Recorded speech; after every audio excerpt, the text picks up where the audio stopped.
Narayana Namaskritya Naram Cha Narottama Devim Saraswatim Vyasam Tato Jayamutire Nashtaprayeshu Vadreshu Nityam Bhakta Sevaya Bhagavati Uttam Shloke Bhaktir Bhavati Nashtake. So continuing with the discussion on Srimad Bhagavatam, Canto 6, Chapter 1, the history of the life of Ajamil. Text number 45 onwards.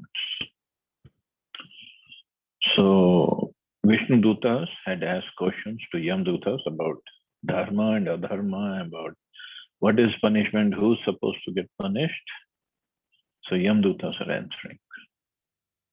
Yena yavan yatha dharmo dharmo veha samihita saeva tatphalam bhukte tatha tavadam utravaye.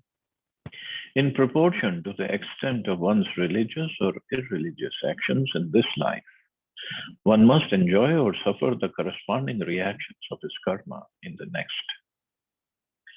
As stated in Bhagavad Gita, those who act in the mode of goodness are promoted to the higher planetary systems to become demigods. Those who act in an ordinary way and do not commit excessively sinful acts remain within this middle planetary systems, and those who perform abominable sinful actions must go down to the hellish life. So Yamdutas are saying, in proportion to the extent of one's religious or irreligious actions, one enjoys or suffers accordingly.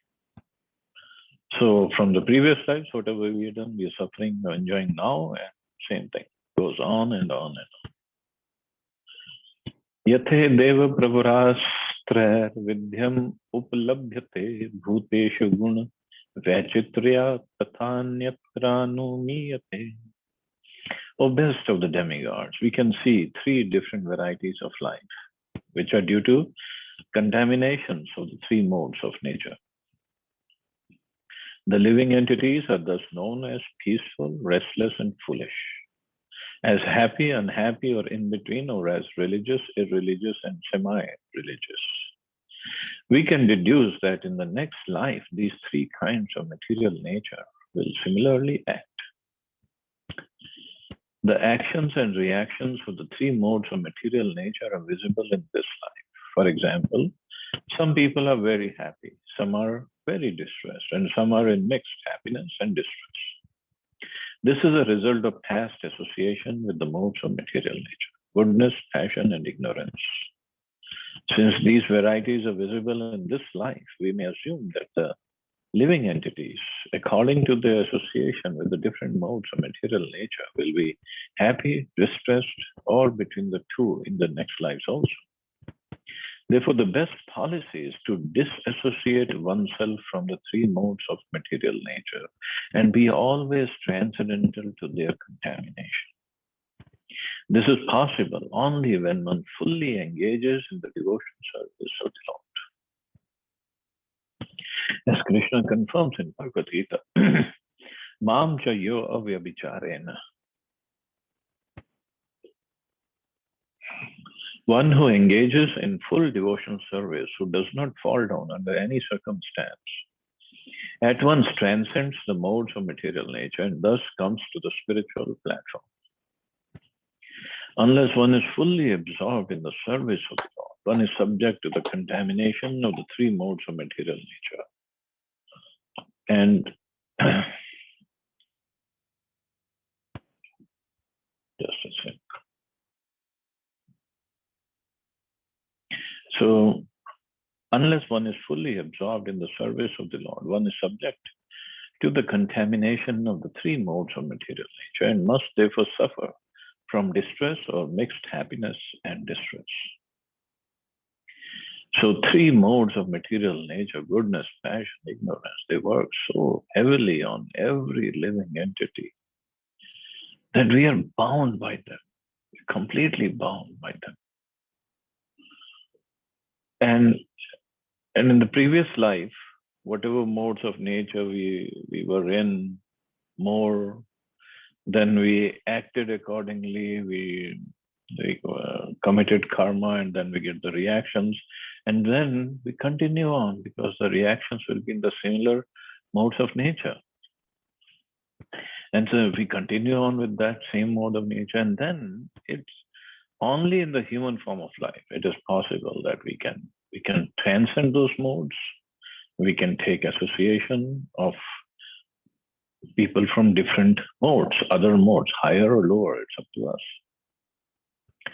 But in devotional service, one who engages in full devotional service, who does not fall down in any circumstance, at once transcends the modes of material nature and thus comes to the spiritual platform.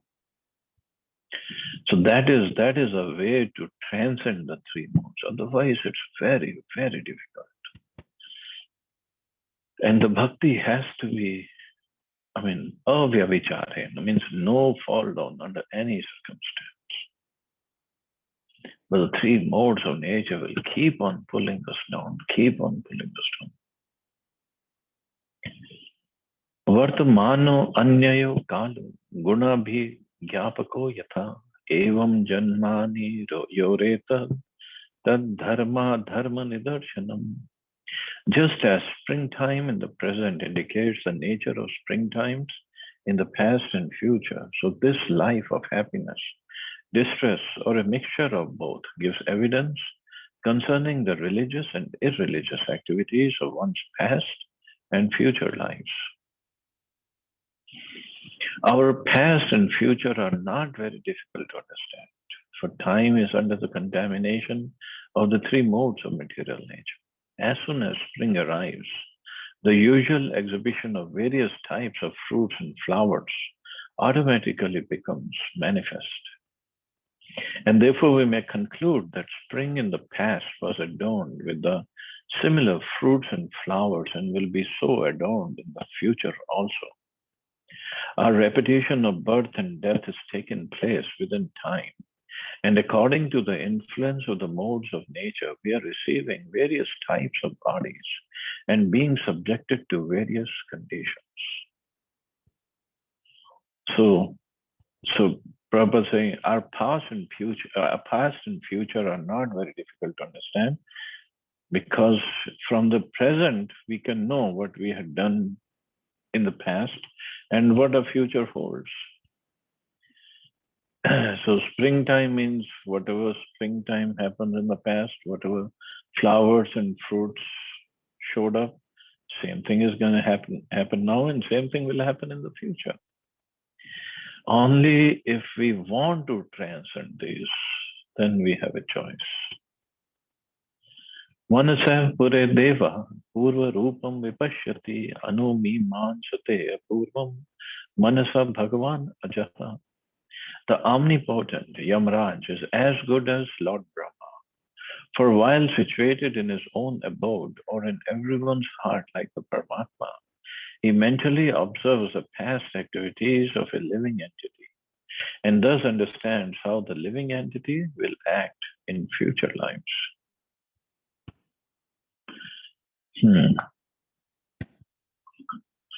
One should not consider Yamaraj an ordinary living being. He is as good as Lord Brahma. He is as good as. He is not Lord Brahma, but he is as good as. He has a complete cooperation of the Supreme Lord, who is situated in everyone's heart. And therefore, by the grace of the Super Soul, he can see the past, present, and future of a living being from within. The word anumimam sate, it means that he can decide in consultation with the Super Soul.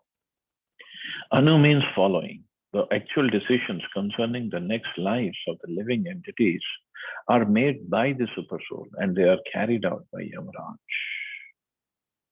So Yamraj, he has a special position actually. He's in complete cooperation or consultation with the Super Soul, and all the other, like we did yesterday, there are 13 total witnesses to all our activities and the thoughts. So they all report to Yamraj. They report to Yamraj means in the sense they tell him what is every single living entity doing. I can't even imagine how big a database he must be having. So because he's authorized by Super Soul, he has the power to see the past, present, and future of a living being. Just like uh, just like in a tax department, the officers can see the tax returns of anybody. Even now with the computers, they can see the past tax returns also. But if somebody like me wants to go in and wants to check it out, then I'll be a criminal. It's an offense. So similarly, Yamraj is given this authority to check on everybody, and nobody can just run away from Yamraj. Nobody. Sometimes his Yamdutas make mistake, like here in the case of Ajam, but otherwise he doesn't make mistakes. यथा ज्ञस्तमसा युक्त उपासते व्यक्तमेव हि न वेद पूर्वम अपरम नष्ट जन्म स्मृतिस्तथा. As a sleeping person acts according to the body manifested in his dreams and accepts it to be himself, so one identifies with his present body, which he acquired because of his past religious or irreligious actions, and is unable to know his past or future lives. A man engages in sinful activities because he does not know what he did in his past life to get his present materially conditioned body, which is subjected to the threefold miseries. As stated by Rishabdev in Srimad Bhagavatam, Nunam pramattaha kurute vikarma. A human being who's mad after sense gratification does not hesitate to act sinfully.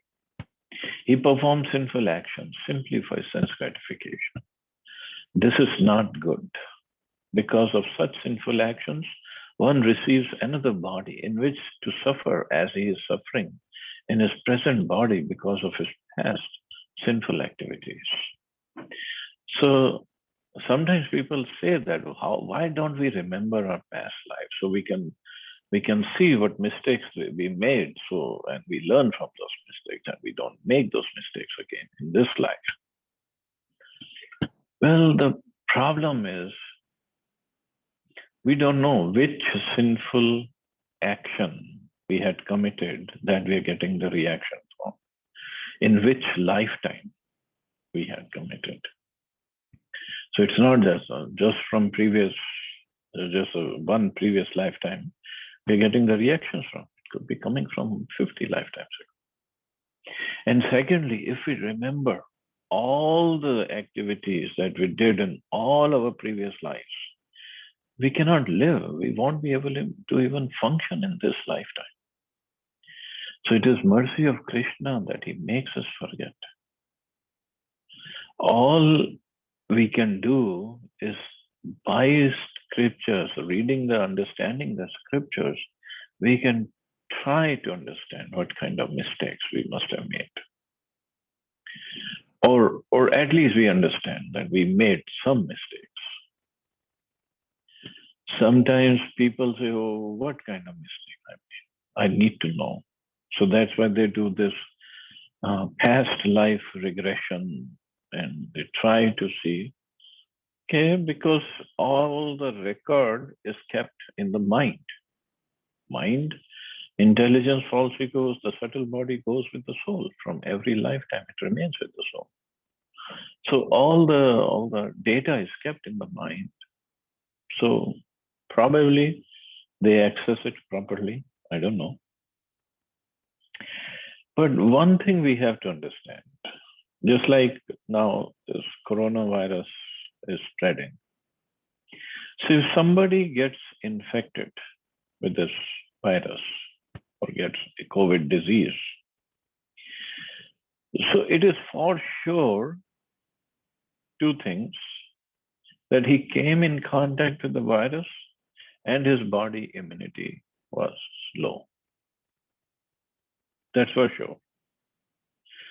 Now, if somebody gets sick and he says, no, I want to find out when did I get in contact with this virus and why my body's immune system is low. He can try. It's up to him. But an intelligent man will think, yes, if I'm suffering means I did get in contact with virus. Now the best thing for me to do is to get okay, to get my medicines and precautions so that I can become healthy again. Who cares when I got infected? And who cares why I got infected? I'm infected, that's for sure. Let me get healthy. So if we are suffering from some sinful reactions, for some distresses in our lives, so definitely we must have committed some sinful actions sometime, whether this lifetime, previous lifetime, or previous 50 lifetimes. So sometime. Intelligent man thinks, okay, whatever I did, fine. Now it is up to me. I can change my future. I cannot change the past. I cannot change the present. I can change the future. So let me change the future.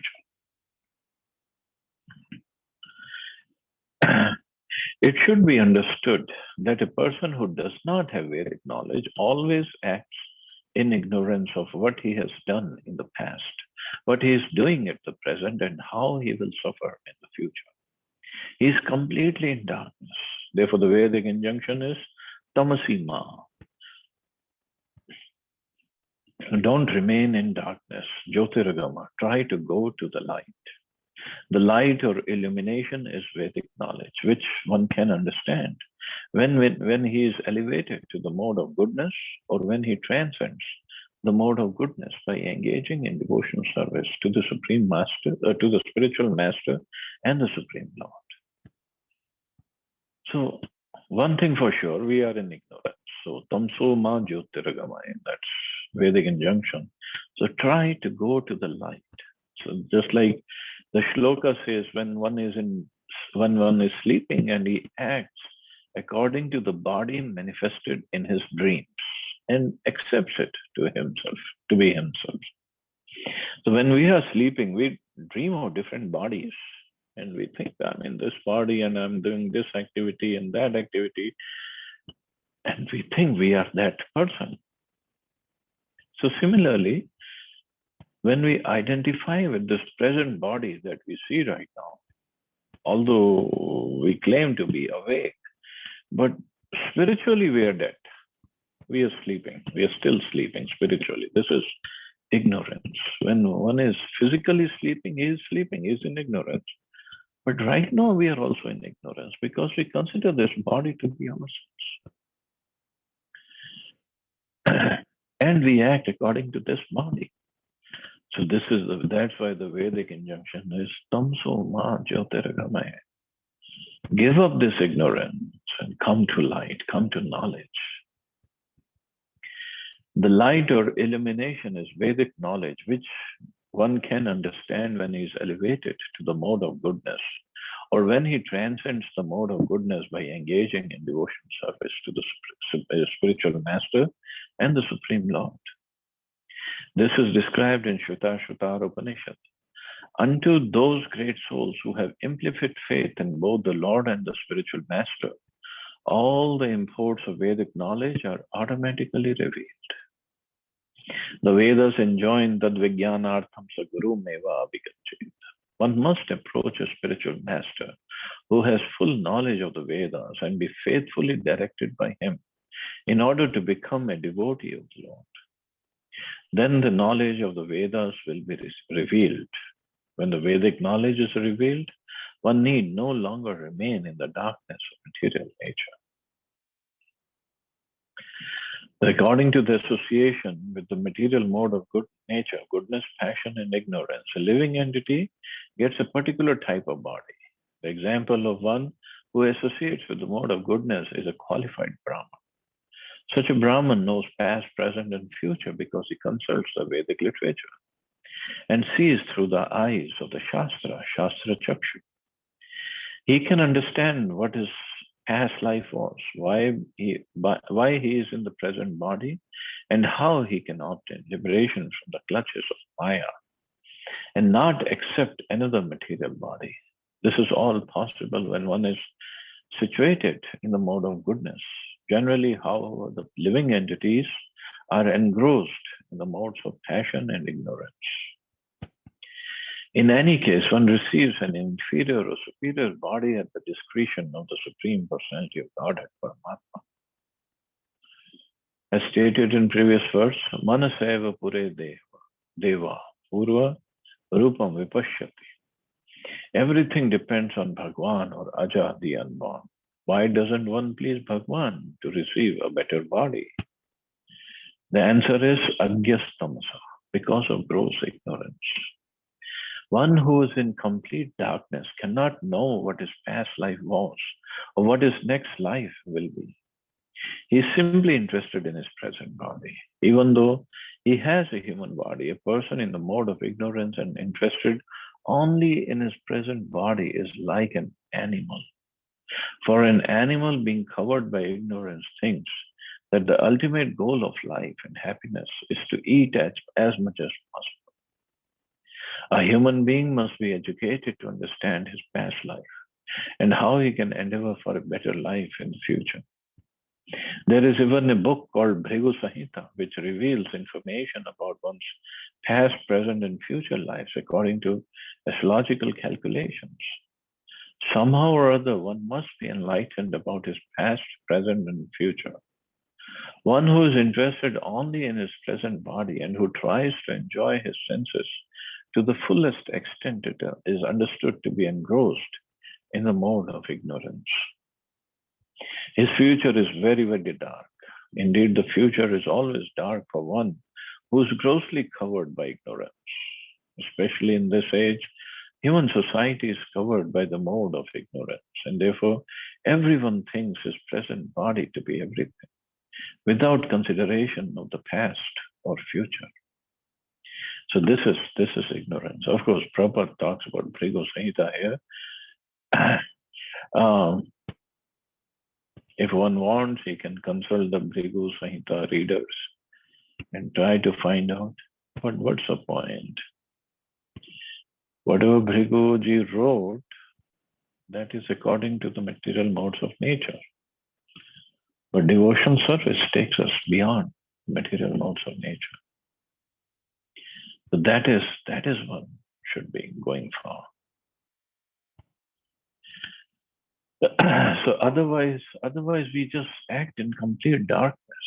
Even if somebody is in mode of goodness, he's still acting on the basis of body.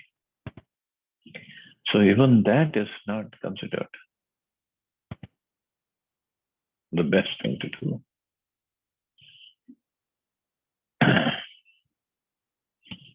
Panjabhi kurute swarthan panchavedat panchbhi ekastu shodashena trina swayam sapta dashuvashnute. Above the five senses of perception, the five working senses and the five objects of the senses is a mind, which is a 16th element. Above the mind is the 17th element, the soul, the living being himself, who in cooperation with other 16 enjoys the material world alone. The living being enjoys three kinds of situations, namely happy, distressful, and mixed. And just imagine, just remember, Yamdutas are speaking this. This is complete Vedic knowledge. Spoken by whom? Yamdutas. Even Yamdutas have more knowledge than us. They just don't engage in devotional service, that's all. But they are just carrying out their services to Yamaraj. And so much knowledge they have. Everyone engages in work with his hands, legs, and other senses just to achieve a certain goal according to his concocted ideas. One tries to enjoy the five sense objects, namely form, sound, taste, aroma, and touch, not knowing the actual goal of life, which is to satisfy the Supreme Lord. Because of disobeying the Supreme Lord, one is put into material conditions. And he then tries to improve his situation in a concocted way, not desiring to follow the instructions of the Supreme Personality of God. Nevertheless, the Supreme Lord is so kind that he comes himself to instruct the bewildered living entity how to act obediently and then gradually return home back to Godhead, where he can attain an eternal, peaceful life of bliss and knowledge. The living entity has a body which is a very complicated combination of the material elements. And with this body, he struggles alone, as indicated in this verse by the words Ekastu. For example, if one is struggling in the ocean, he must swim through it alone. Although many other men and aquatics are swimming in the ocean, he must take care of himself because no one else will help him. Therefore, this verse indicates that the 17th item, the soul, must work alone, ekastu. Although he tries to create society, friendship, and love, no one will be able to help him but Krishna, the Supreme Lord. Therefore, his only concern should be how to satisfy Krishna. That's also what Krishna wants, Sarva Dharman Parityaja. People bewildered by material conditions try to be united, but although they strive for unity among men and nations, all their attempts are futile. Everyone must struggle alone for existence with the many elements of nature. Therefore, one's only hope, as Krishna advises, is to surrender to him, for he can help one become free from the ocean of nescience. As Chaitanya Mahaprabhu therefore prayed, Ay Nanda Tanuja Kinkaram, O Krishna, beloved son of Nanda Maharaj, I am your eternal servant, but somehow or other I have fallen into this ocean of nescience, and although I'm struggling very hard, there is no way I can save myself. If you kindly pick me up and fix me as one of the particles of dust at your lotus feet, that will save me. In a similar way, Bhaktivinoda Thakur sang, Anadi Karma Phale. My dear Lord, I cannot remember when I somehow or other fell into this ocean of nescience, and now I can find no way to rescue myself. We should remember that everyone is responsible for his own life. If an individual becomes a pure devotee of Krishna, he is then delivered from the ocean of nescience. So this is what we are doing. We are just struggling in this material world, going up and down, this body, that body, this, these senses, that senses. Senses are the same, but just the function of the senses is to enjoy those sense objects. But according to the body we have, the senses work accordingly. Just like if somebody is in a dog's body, then his sense of smell is very great. He can smell so many things that in human body we cannot even smell. We don't even know that smell exists. But the dogs can smell. Or their other senses are similarly strong. The senses are same. but their powers are different according to the body. But this is what we get in the material world. Different bodies, different powers, and trying to enjoy, trying to control in different bodies. But what's the point? This is and wonderful thing is this knowledge is all coming from Yamdutas. We cannot even imagine Yamdutas having this kind of knowledge. But they are giving wonderful display of their knowledge. And this is what Prabhupada mentioned earlier, that they are representing Yamaraj, so they are representing him properly. So we should also have this knowledge and we should represent Prabhupada properly. Okay, so I guess we can stop here. And tomorrow we'll carry on with more wonderful knowledge given by Yamdutas. Any questions or comments?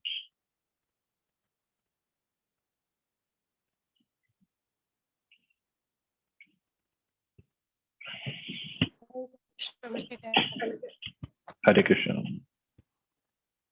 Prabhuji, about this like mode of ignorance. Even though because of the good pious activities done in the past life, if someone born in a dominical family or a aristocrat family, does it mean that one will always born with a mode of goodness, or the so and so soul can be also from dominant by mode of ignorance?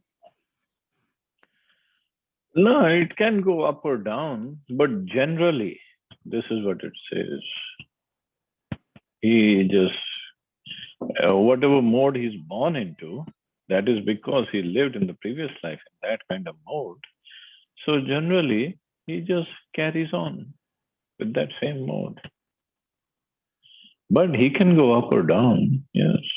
Urdu gachanti sattvastu, it says. Yeah, some modes sometimes supersede and one mode sometimes supersede. It depends on the situation and circumstances.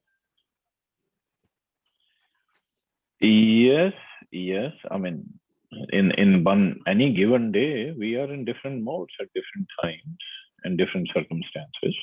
But mostly, it's just one or a combination of particular modes that is more prevalent throughout the life. So, but if one can walk on it, then one can transcend beyond the mode of nature. If one engages in devotion service, because that is beyond the modes of nature. Yes, but how about the chances for like who is a prominently dominant with mode of ignorance? What are the basic spiritual activities one should opt because they themselves cannot help themselves um, coming into the spiritual path? So, what should be the actions or activities? In Kali Yuga, chanting Hare Nam, Hare Nam is pure. Ultimately, all boils down to chanting. Of course, Okay. with chanting, we also say association and reading and some service, but it all boils down to chanting. Mm. Like those who are into depression, anxiety, or those who are into drugs addiction or alcoholic or something like that, they will definitely not approach to the spiritual person or association. So somebody will have to, just as like Prabhupada has traveled to Western countries, and then we know the Yeah, different. so that's why it is said devotee is more merciful than Krishna even. Devotee goes out of his way to preach, to give association to all these people who otherwise have no way to access Krishna or Bhakti. That's why the devotees are very, very dear to Krishna, especially the preachers.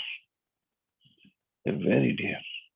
Yes, Prabhu. So that is totally depend on that person's fortune. If he gets to meet in this lifetime a pure devotee, and if devotee is merciful to giving his association, then the person can be transformed, or else there is no hope. Yeah.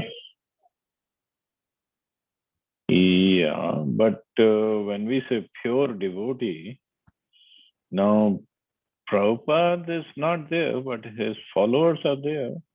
Hmm. So of course we are not pure. I'm not pure, but I'm representing or speaking on behalf of Prabhupada. Hmm. So it's not that anybody is going to get purified by me. They're going to get purified by Prabhupada's mercy. I'm just doing my little service. That's all. Yeah, I mean, what I'm understanding is like if today you are giving classes, everyone is attending because of the interest, and this interest cannot be raised by somebody else. One will have to help them to ignite this interest towards the spiritual path. But for the person who is already into the dark mode of ignorance, so initially they will not show their interest, definitely. True, true. And that is why devotees create their Agyat Sukriti. See, when the bank balance of Agyat Sukriti comes to a certain amount, then that person tries, or Krishna arranges for that person to come in contact with devotees and to take up the process further. So the devotees, what they do, they try to create Agyat Sukriti for people. How? By doing this Harinam. So anybody who hears Harinam, anybody, it could be animal or insects, birds, trees, they get Agyat Sukriti. Anybody who eats prasadam, anybody who, forget about reading the book, anybody who even touches the book. Prabhupada said that. If somebody touches a book when we are doing book distribution, he doesn't take it, doesn't buy it, doesn't read it, even if he has touched it, he gets some benefit. Anybody, you are on the road, nobody knows you are a devotee, and somebody says good morning or just helps you in a little way, he gets some credit of Agyat Sukriti. Yes. So that's what the devotees do. Yes. Thank you so much, Prabhuji. It was a very nice explanation. Yeah. You're welcome. Oh, Krishna. You're welcome. So slowly, we make progress.